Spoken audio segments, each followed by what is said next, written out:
إذا النبي يقول إذا نظر المرء إلى زوجته، خلاص بس باوع عليه، جوز باوع عليها يريد العشش ما أدرينا، بس خلاص باوع عليه، ونظرت إليه نظر الله إليه بالرحمة. مو بس النظر، لا لا، ليست المسألة هكذا، إنما الجلوس، اقعد ببيته، اقعد ببيته.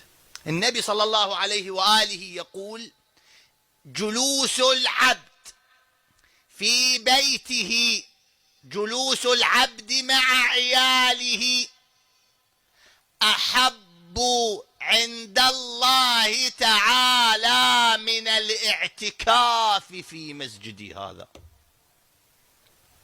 هاي بس يقعد، بس يقعد خلاص، مقابل عائلته وأولاده وأطفاله وزوجته وكذا، بس قاعد. إحنا شي يسوي مولانا؟ يداوم 7 أيام، ال7 أيام اللي يجي بيها للعائلة وين يخلصها؟ يوم 4.